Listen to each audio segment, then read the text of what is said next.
paracha de cette semaine nous parle d'un événement douloureux, la vente de Yosef par ses propres frères. Et quand Yosef a été vendu et après il a été jeté en prison, à ce moment-là, Yosef se retourne et il pose la question à ses deux ministres, « Pourquoi vous êtes tristes aujourd'hui ?»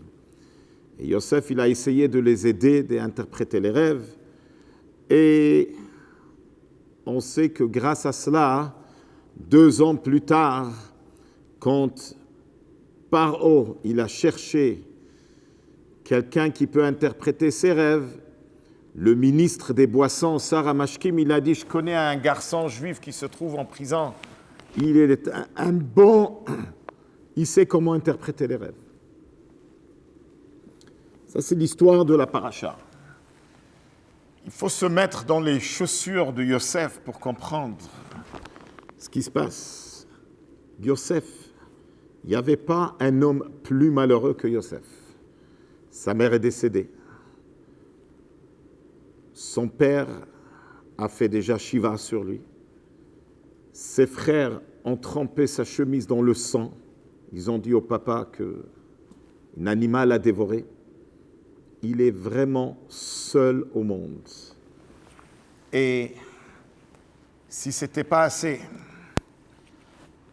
il a été dans la maison où il habitait. La femme de Potiphar l'a accusé qu'il voulait être avec elle. Et il a été jeté en prison.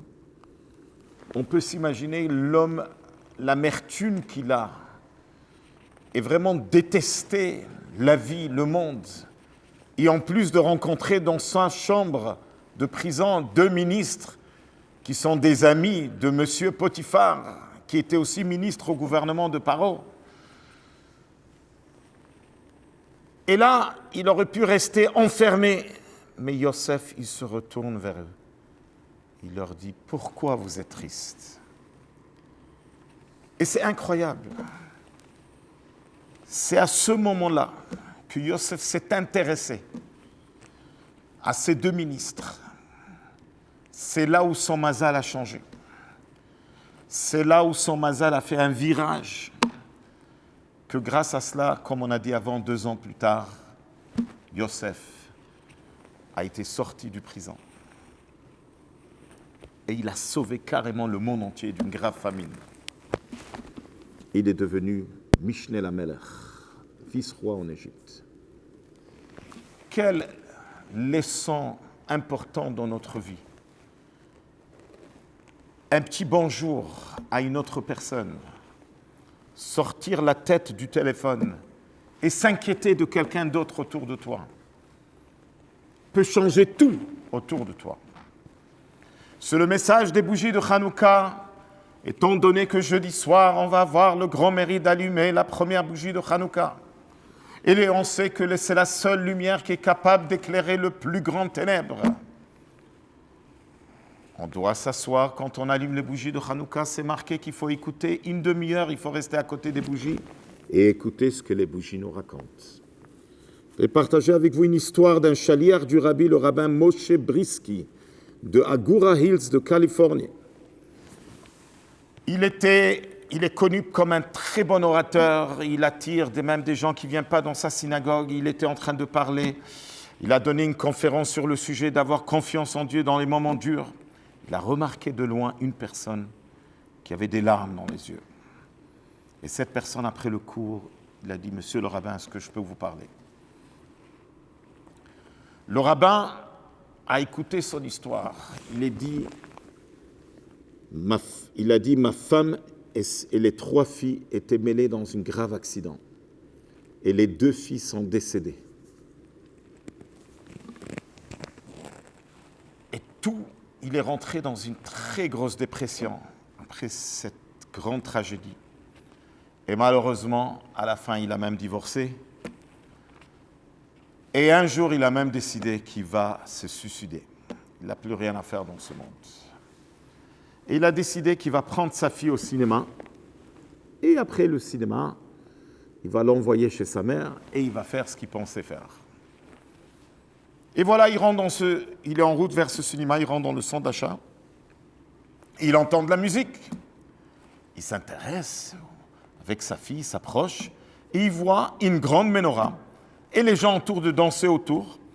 Et il n'a pas eu le temps de réfléchir, quelqu'un l'a tiré, il l'a fait rentrer dans le cercle, et il voit comment sa fille en train de sourire, un bonheur sur son visage, et lui en train de tourner et chanter. Il a dit, je ne pourrai jamais faire ça à ma fille. Je vais continuer à vivre pour elle. Cette décision a été prise au moment de cette danse avec les bougies de Hanouka. Ce rabbin, quand il a entendu l'histoire, le rabbin Briski, il a commencé à trembler. Il a dit, moi j'ai décidé, j'ai suivi ce que le rabbi il a dit qu'il faut avoir le maximum des endroits pour mettre des allumages publics. Alors j'ai cherché, je suis venu avec des bachorim, on a amené des centaines de beignets, on se préparait à la grosse fête.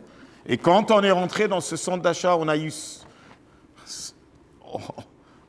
On ne s'attendait pas, c'était un centre d'achat, il était vide. C'était un centre d'achat qui était en train de faire faillite. Un endroit, il y avait encore quelques personnes, c'était le cinéma. On a décidé qu'on va placer la menorah à côté du cinéma et on va faire la fête là-bas. Et là, tu me racontes que cet allumage, que nous, on a pensé que c'était un échec grave, a sauvé un papa et sa fille, à jamais. Très, très chère communauté, voudrais souhaiter du fond du cœur une bonne fête de Hanouka.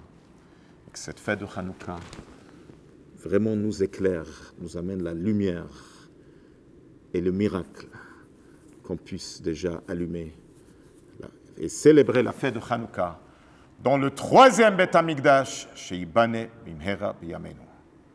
Shabbat Shalom et Hanouka Sameach.